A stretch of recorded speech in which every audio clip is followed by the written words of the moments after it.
Hello बच्चों, good morning and welcome to chemistry zone. सुबह सुबह जब हेलो हम बोलते हैं ना तो बच्चों की नींद उड़ जाती है कि अरे भाई मैडम आ गए फिर से कुछ लेके, आज फिर प्रिपेयर करना पड़ेगा, आज फिर लर्न करना पड़ेगा, वैसी फीलिंग आ जाती होगी, है ना बच्चों। क्या करें भाई, आपने साइंस लिया है तो पढ़ना तो पड़ेगा। प्रीवियस लेक्चर में क्या क्या हमने डिस्कस किया था पता है ना। मैंने आपको सिखाई थी, स्पीड के बारे में सिखाया था कि there are 3 type of speed of molecule, there are 3 main types, there are 3 main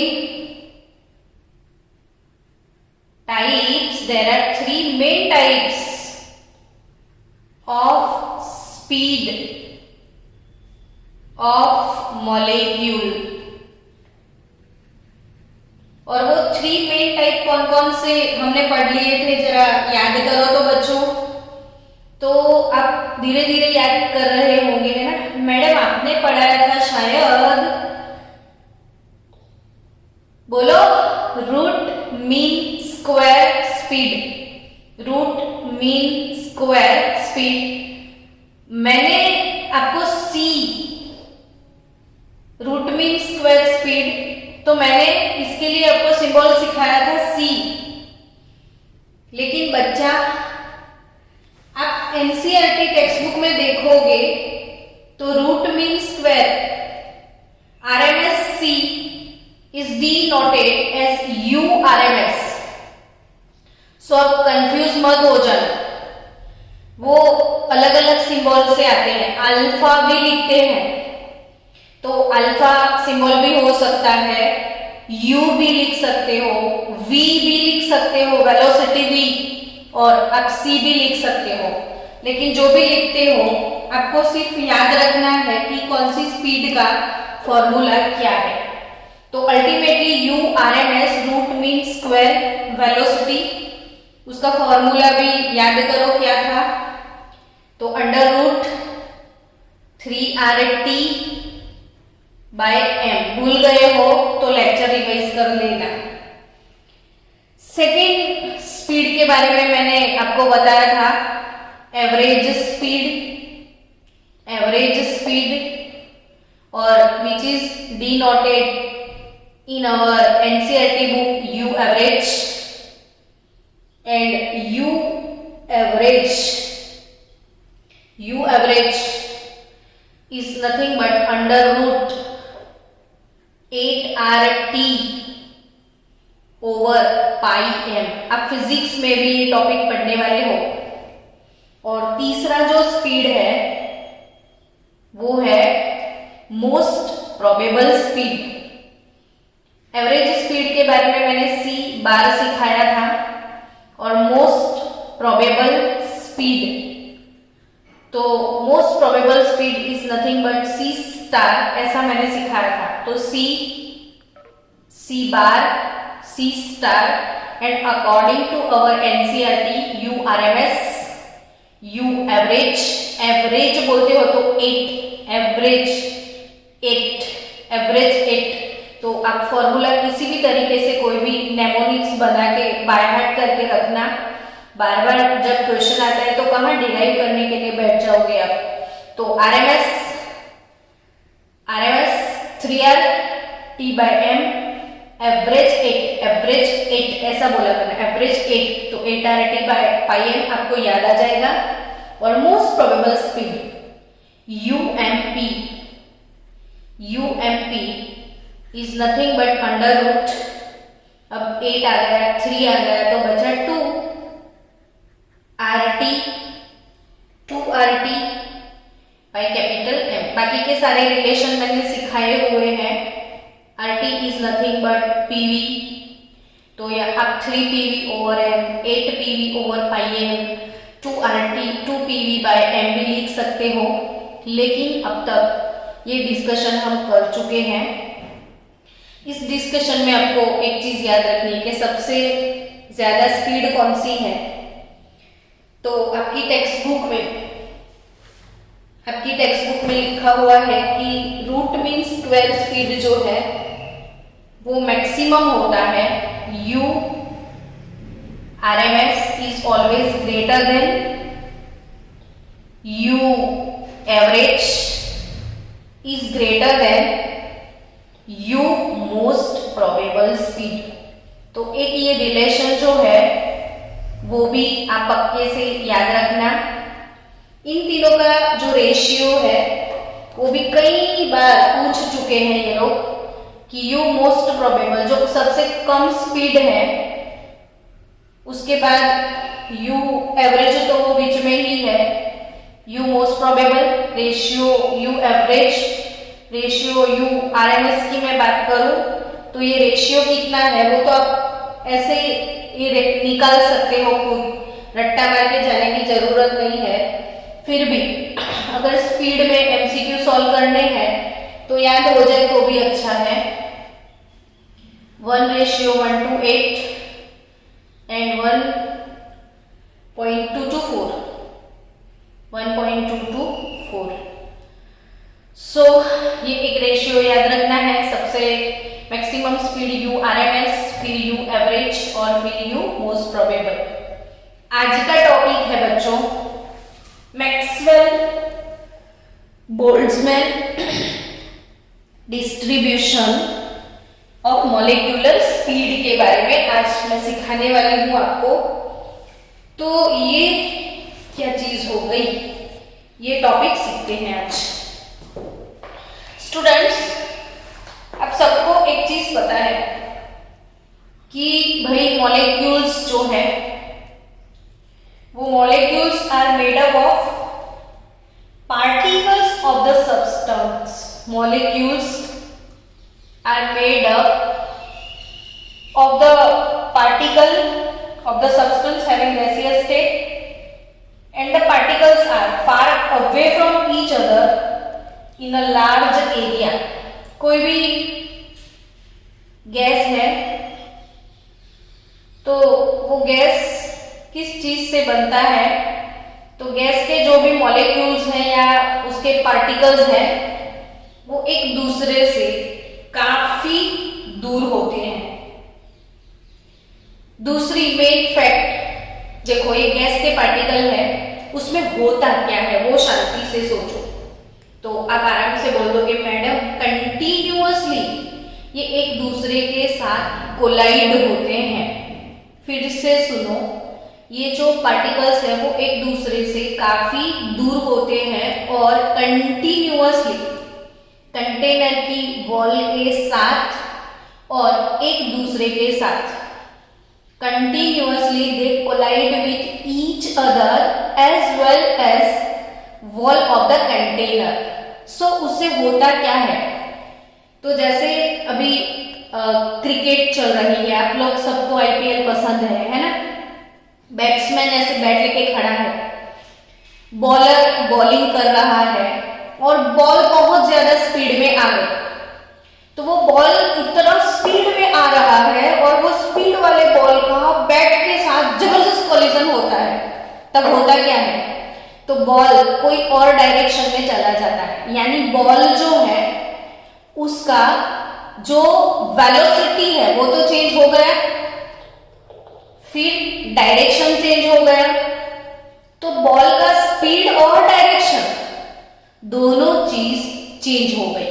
तो कोलिजन होने की वजह से एक दूसरे के साथ, ये बॉल है ये बैट है, दोनों एक दूसरे के साथ कोलाइड होते हैं, तो ये बैटिंग करेगा तो ये कहीं और चला जाएगा, यानी कंटिन्यूअसली कोलिजन होने की वजह से ये जितने मॉलिक्यूल्स हैं उन सबकी स्पीड कंटिन्यूअसली चेंज होती है, सबकी डायरेक्शन भी कंटिन्यूअसली चेंज होती है। तो ये जो मॉलिक्यूल है उनकी स्पीड को हम बोलते हैं मॉलिक्यूलर स्पीड। मॉलिक्यूल की स्पीड को हम क्या बोलते हैं बच्चों, मॉलिक्यूलर स्पीड। अब वो मॉलिक्यूलर स्पीड कितने मॉलिक्यूल की स्पीड कैसी होगी, उसका जो स्टडी है, मैं क्या बोल रही हूं कि the continuous moving particle collide with each other and also with the wall of container at that time the speeds and direction are changed so that all particles in a container do not have same speed but have different speeds which are continuously changing, and however at one temperature yani at constant temperature the distribution of speed of molecule is same. So Maxwell and Boltzmann had studied the distribution of molecules between different possible speed. Maxwell, Boltzmann, इन दोनों ने ये molecule की जो speed है उसके ऊपर detail study किया और उनका डिस्ट्रीब्यूशन प्लॉट आज हमको समझना है। Maxwell Boltzmann distribution curve. Hello बच्चों, ध्यान से सुनना। इधर लेना क्या है तो fraction of molecules with a given speed, fraction of molecule with given speed. ये सारे कॉम्पिटिटिव के इंपॉर्टेंट टॉपिक्स है। बाकी according to Gujarat board due to corona हमारे ये टॉपिक रिड्यूस हो चुके हैं, लेकिन जो बच्चे एक कॉम्पिटिटिव लेवल पे क्रैक करना है, जिनको कुछ करके दिखाना है, जिनको एयर 1, 2, 3 में आना है, तो ऑल इंडिया रैंक के लिए हमें पूरा सिलेबस आराम से, ध्यान से, कंसेप्चुअली चबा चबा के पढ़ना होगा। इसलिए ये सारे टॉपिक हम कवर करने के लिए जा रहे हैं। तो एक एक चीज को ध्यान से समझो। फिर से मैं बता दूं कि जो मॉलिक्यूल है उनकी जो स्पीड है, तो वो जो स्पीड है तो वो स्पीड के मेन 3 टाइप्स होते हैं। वो 3 टाइप की स्पीड हमको पढ़नी है। एक तो रूट मीन स्क्वायर वेलोसिटी जिसका फॉर्मूला ये है, एवरेज स्पीड जिसका फॉर्मूला ये वाला है, और मोस्ट प्रोबेबल स्पीड ये वाला फॉर्मूला, ठीक है। उसके बाद मैक्सिमम स्पीड URMS, उससे थोड़ा कम स्पीड U एवरेज, और सबसे कम स्पीड होता है मोस्ट प्रोबेबल स्पीड। तो ये रिलेशन हमको याद रखना है। अब हम जा रहे हैं पढ़ने के लिए मैक्सवेल बोल्ट्जमैन का डिस्ट्रीब्यूशन कर्व। उन्होंने जो मॉलिक्यूल है, फ्रैक्शन ऑफ मॉलिक्यूल, उनके हिसाब से जो ग्राफ प्लॉट किया है, यहां पे उन्होंने डाल दिया है मॉलिक्यूलर स्पीड। इथे क्या लिखा है मॉलिक्यूलर स्पीड 0, 2, 4, 6, 8 ऐसा कुछ है ना, सेंटीमीटर पर सेकेंड। सबको फिजिक्स आता है। तो स्पीड यानी डिस्टेंस अपॉन टाइम, तो सेंटीमीटर पर सेकेंड मॉलिक्यूलर स्पीड का यूनिट है। यहाँ पे फ्रैक्शन ऑफ मॉलिक्यूल में भी 0.1, 0.2, 0.3, 0.4 एक्सेट्रा ऐसे अगर ग्राफ प्लॉट किया गया मॉलिक्यूलर स्पीड के साथ, तो वो ग्राफ इन दोनों अंकल को ऐसे मिला। ये वाला ऐसे ग्राफ है। अब इसका मतलब क्या हुआ? तो इसका मतलब ये हुआ बच्चों कि fraction of molecule having 0 speed, 0 molecule. भाई किसी की 0 स्पीड होती है कि किसी की 0 स्पीड। चलो क्लास में जितने भी बच्चे हैं, सारे स्टूडेंट्स हमारे अगर बाइक लेके जाते हैं या व्हीकल्स आप चला रहे हो, तो गाइस इसमें कितने व्हीकल्स ऐसे होंगे जिनकी स्पीड 0 होगी, तो ऑब्वियसली आप बोल दोगे अरे मैडम क्या पागल हो गए हो आप, 0 स्पीड से कौन चलाएगा, वही तो 0 स्पीड वाले मॉलिक्यूल कहाँ से होंगे, नहीं होंगे ना। फिर आप बोलो 10 की स्पीड, 20 वाली स्पीड, 30 वाली स्पीड, तो कम लोग 10 की स्पीड पे जाते हैं। फिर 20 वाली स्पीड तो दैट इज ओके, थोड़े बहुत लोग होते हैं 20 की स्पीड से मूव करने वाले। 30 की स्पीड पे हाँ 10 से तो 30 वाले ज्यादा ही होंगे, लेकिन आप बोलोगे अभी मैक्सिमम सारे लोग बाइक मार्केट में अगर घूम रहे हैं तो 40 तक की स्पीड को तो वो लेके जाएंगे, यानी एवरेज जोन है, एवरेज पब्लिक है, मैक्सिमम पब्लिक है वो 40 की स्पीड पे बाइक चलाती होगी, यानी 40 की स्पीड वाले लोग वो जोन सबसे बड़ा होगा, है ना। तो वही चीज है कि ये कम स्पीड वाले मॉलिक्यूल कम होते हैं और ये मैक्सिमम जोन जिसको हम बोलते हैं, ये वाली जो स्पीड यहाँ आपको मिली मॉलिक्यूलर स्पीड, ये वाली स्पीड पे मैक्सिमम फ्रैक्शन ऑफ मॉलिक्यूल है जिसको बोला जाता है मोस्ट प्रोबेबल स्पीड। ये जोन क्या है, मोस्ट प्रोबेबल लोग यही स्पीड से चलते हैं। फिर 50 वाले देखो तो धीरे धीरे डिक्रीज होने लगेंगे। फिर आप बोलोगे ना 100 की स्पीड पे कौन जाता है, तो बहुत कम लोग 100 की स्पीड पे जाते हैं, सारे लोग 100 पे नहीं मूव ऑन होते हैं और सारे लोग 0 पे नहीं होते हैं। तो इसका मतलब ये हुआ कि कम स्पीड वाले मॉलिक्यूल कम है, बहुत ज्यादा स्पीड वाले मॉलिक्यूल भी कम है, और देखो धीरे धीरे स्पीड इंक्रीज होती है, फ्रैक्शन ऑफ मॉलिक्यूल इंक्रीज होते हैं, फिर और ज्यादा इंक्रीज हो जाती है, तो फिर से फ्रैक्शन ऑफ मॉलिक्यूल डिक्रीज हो जाते हैं। तो ये जो मैक्सिमम मॉलिक्यूल है वो मोस्ट प्रोबेबल स्पीड के साथ घूमते हैं। आई बात समझ में बच्चों, ये है अपना मोस्ट प्रोबेबल स्पीड वाला zone which is UMP, it is nothing but 2RT/m, है ना। This is most probable speed. Students, तो ये कोई स्पेसिफिक टेम्परेचर T1 पे ये स्पीड है।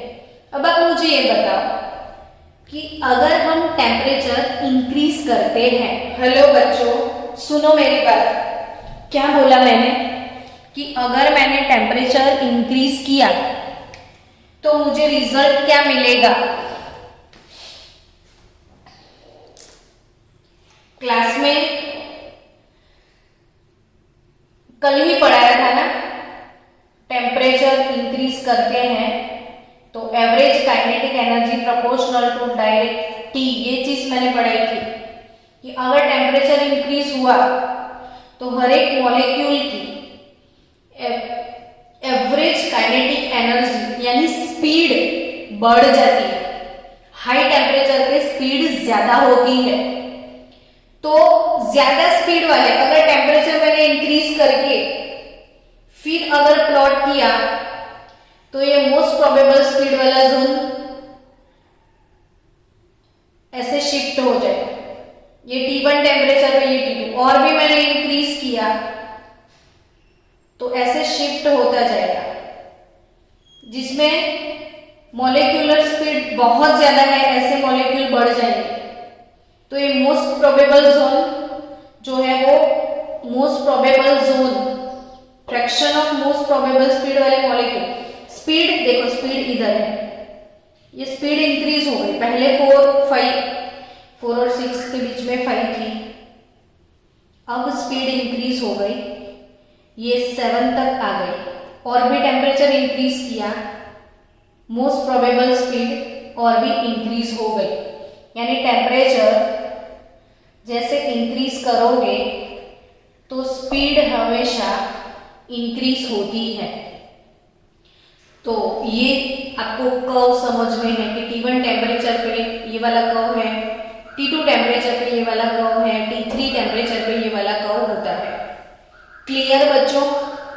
सो फिर से एक बार आपको समझा दूं कि ये जो मैक्सवेल बोल्ट्जमैन डिस्ट्रीब्यूशन कर्व जो है उसका मेन पर्पस क्या है, तो main derivation of this curve uncle ने ये बोला है कि the fraction of molecule, the fraction of molecule, the fraction of molecule with very high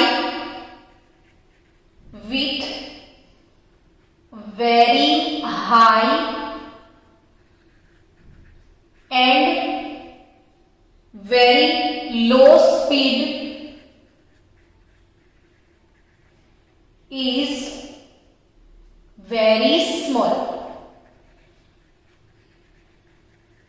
जो हाई स्पीड वाले फ्रैक्शन, जो देखो ये फ्रैक्शन ऑफ मॉलिक्यूल, अब लो स्पीड इधर है तो 0.1 0.2 ऐसा कुछ सजेस्ट कर रहे हैं, और बहुत ज्यादा स्पीड है 8 9 10 तो भी वो नीचे आ गया प्लॉट, 0.1 से भी कम हो गया, 0.2 से भी कम हो गया, यानी ये बहुत कम एनर्जी वाला पोर्शन, कम स्पीड वाला पोर्शन, और ये बहुत ज्यादा स्पीड वाला पोर्शन, और वो फ्रैक्शन काफी कम होता है, नीचे की तरफ है, हाईएस्ट फ्रैक्शन ये रहा। तो the fraction of molecule with very high and low speed is very small. Second thing, increasing the speed of molecules, increasing, ये चीजें आप भी नोट डाउन कर लेना कि भाई increasing the speed of molecule, speed of molecule यानी जितने भी मॉलिक्यूल है उनकी स्पीड को इंक्रीज किया जाए तो होगा क्या, स्पीड इंक्रीज करोगे, कैसे इंक्रीज करोगे स्पीड, तो टेम्परेचर इंक्रीज कर दो ना, जैसे ही टेम्परेचर इंक्रीज होगा स्पीड इंक्रीज हो जाएगी, तो स्पीड इंक्रीज होगा तो क्या होगा, fraction of molecule also increases which becomes maximum and then decreases। क्या बोला मैंने, जैसे increasing the speed of, जैसे जैसे जैसे जैसे जैसे जैसे स्पीड इंक्रीज होती है तो fraction of molecule and the speed of molecule, fraction of molecule also increases। यानी बच्चों ये चीज ये है, जैसे जैसे जैसे देखो, जैसे जैसे जैसे जैसे जैसे जैसे जैसे स्पीड इंक्रीज हो रही है, ऐसे आओगे तो स्पीड इंक्रीज हो रही है, तो ऐसे जाओगे तो फ्रैक्शन ऑफ मॉलिक्यूल भी इंक्रीज हो रहे हैं, स्पीड इंक्रीज होती है, फ्रैक्शन ऑफ मॉलिक्यूल भी इंक्रीज होते हैं, तो increasing the speed of molecule, fraction of molecule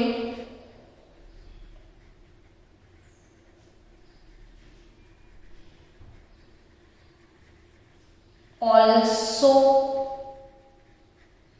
increases। Done। और third thing, the top portion of curve, the top portion of curve indicates maximum fraction of molecule। Here it is maximum fraction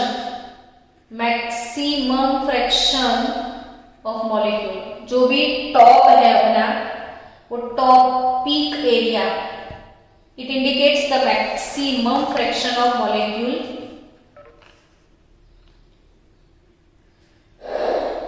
and the speed of molecule is called most probable speed, which is indicated by alpha, or u most probable, which is indicated by alpha also, or it is indicated by c star also।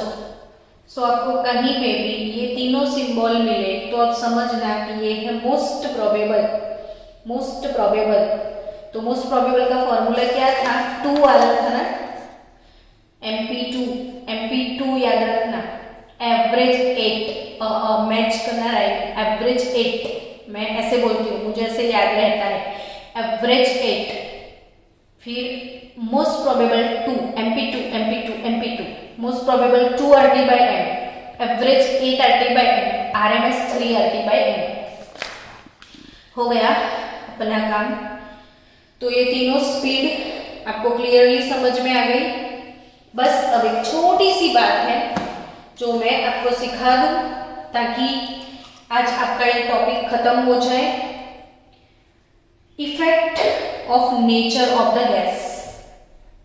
Effect, yes, okay. Effect of nature of gas. Effect of nature of gas,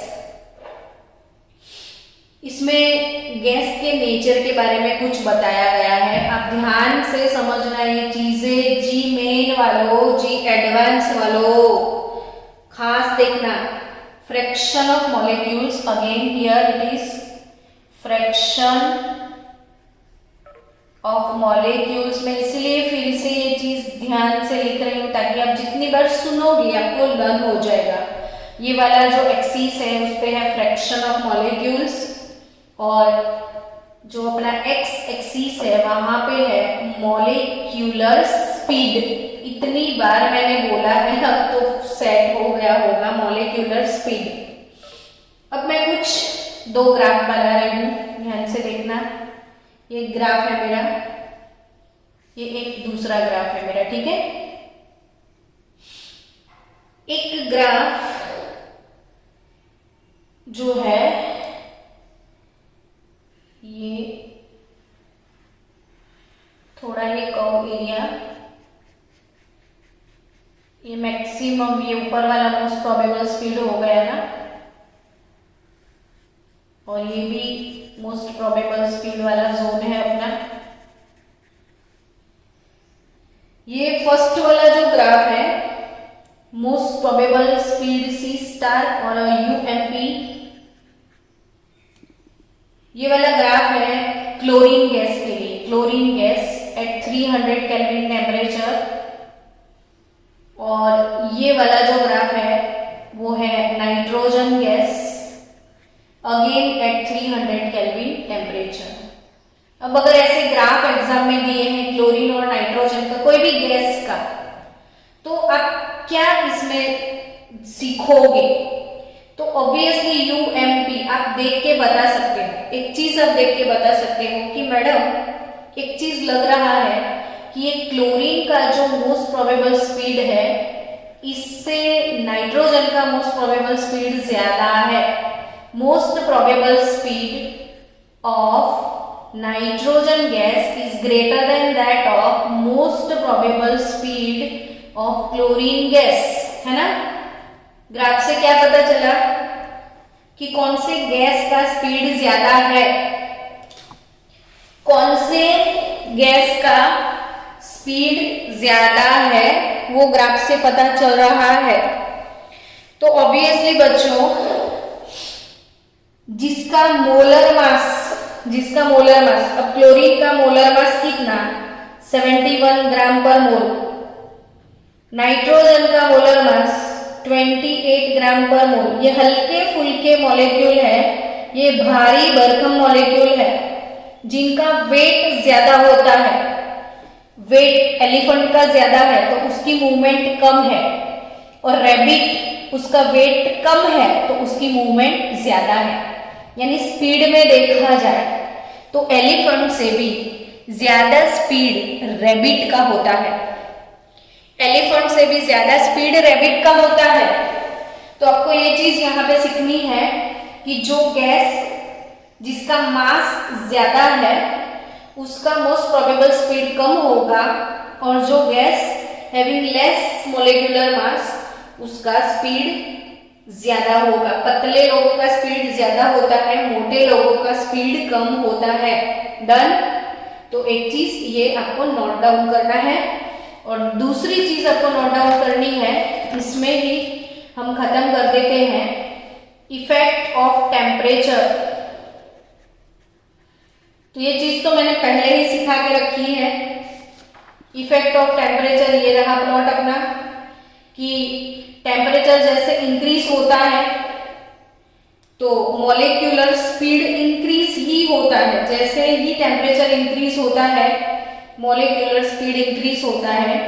here T3 greater than T2 greater than T1, ज्यादा temperature ज्यादा speed, ये formula अभी हम derive कर चुके हैं। तो बच्चों ऑलमोस्ट ये जो प्रॉब्लम्स हैं, जितने इसमें एक्स्ट्रा फॉर्मूलाज हैं कॉम्पिटिटिव लेवल के, speed, kinetic energy, molecular speed, वो चीजें खत्म कर ली हमने। अब बचा क्या टेक्स्ट बुक में, तो जो नहीं है ग्राहाम्स लॉ टेक्स्ट बुक में है ही नहीं, और एक लास्ट टॉपिक बचा है, वो क्या, लिक्विफिकेशन ऑफ गैसेस और क्रिटिकल कांस्टेंट।